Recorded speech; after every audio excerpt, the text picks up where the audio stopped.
Sahabat Pijar TV, terima kasih sudah klik video YouTube ini. Kiranya kebenaran firman yang saudara dapatkan menerangi kehidupan saudara. Untuk mudah menyaksikan video-video lainnya dan mendapatkan update dengan cepat, klik subscribe. Jangan lupa, berkat Tuhan jangan disimpan sendiri. Klik tombol share di bawah dan bagikan video ini ke sebanyak-banyaknya orang yang saudara kenal. Salam terang bagi Indonesia.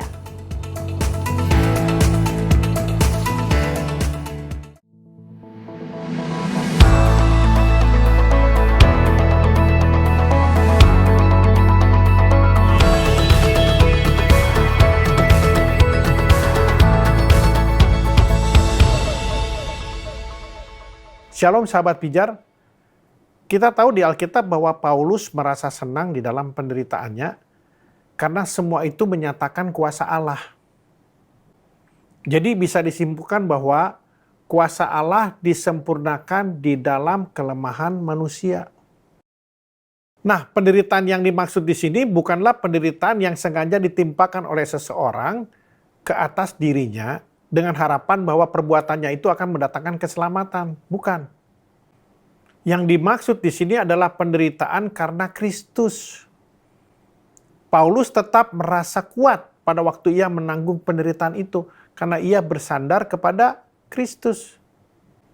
Kalau kita lemah dan menyadari kelemahan kita, barulah kita dapat menerima dan merasakan kuasa Tuhan. Kalau kita mengosongkan diri kita, barulah kita dapat dipenuhi dengan kuasa Allah. Orang yang menyangka bahwa ia cukup kuat untuk mengubah hatinya, untuk mengampuni dosanya, dan untuk mengatasi kuasa jahat dengan kekuatannya sendiri, justru akan dibiarkan oleh Tuhan bersandar kepada kekuatannya sendiri loh. Berkat Tuhan tidak akan pernah meninggalkan orang yang menderita karena Kristus. Ingat itu. Banyak orang percaya yang harus terlebih dahulu dipojokkan oleh Tuhan. Baru mereka menyadari bahwa hanya di dalam Tuhanlah ada pertolongan dan kekuatan. Ingat kisah anak bungsu yang menghabiskan harta warisan bapaknya di negeri yang jauh? Ketika ia jatuh miskin dan dalam keadaan kelaparan, bahkan untuk makan makanan babi pun ia tidak diperbolehkan loh. Nah, pada saat itu pula ia sadar bahwa hanya dengan kembali ke rumah bapaknya, ia akan bisa bertahan hidup. Nah, seberapa sering kita diperhadapkan dengan situasi yang sama dengan keadaan si anak bungsu itu? Kadang Tuhan tidak menginginkan kita selalu berada di dalam comfort zone atau zona nyaman. Tuhan ingin supaya kita keluar dari kenyamanan kita, supaya kita dapat melihat bahwa Tuhan berkuasa atas setiap detik dalam kehidupan kita. Duri dalam daging yang Tuhan tidak cabut dalam hidup kita, itu Tuhan pakai untuk kemuliaan Dia di dalam setiap aspek kehidupan ini. Jadi sebetulnya Tuhan mau kita tidak berfokus kepada masalah hidup, yaitu duri dalam daging, tapi berfokus kepada kuasa Tuhan.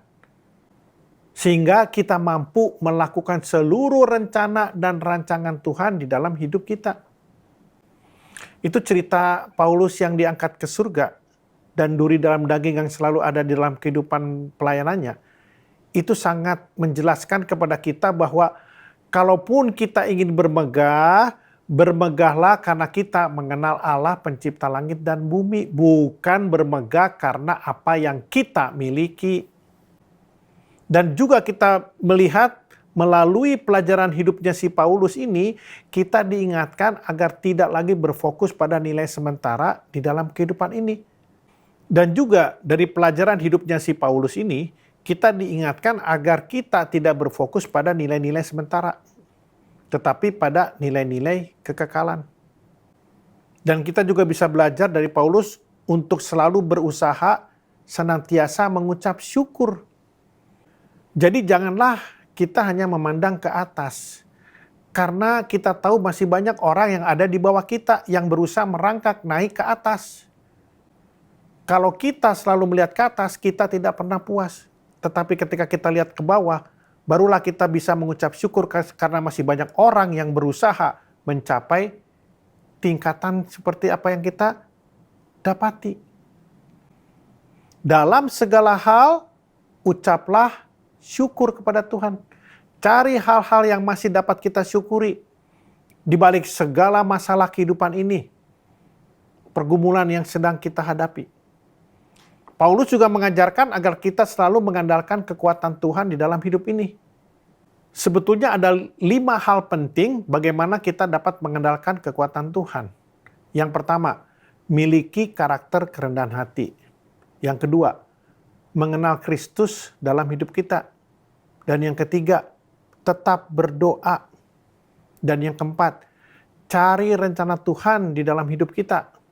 Dan yang kelima, berserahlah selalu kepada Tuhan.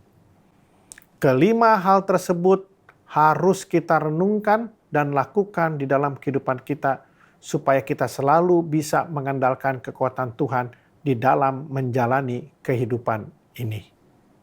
Dan sebagai akibatnya, kita akan memiliki sukacita dan damai sejahtera yang melampaui segala akal dan pikiran kita. Saudara terkasih, kita adalah terang bagi Indonesia. Oleh karenanya, jaga terangmu. Tuhan Yesus memberkati.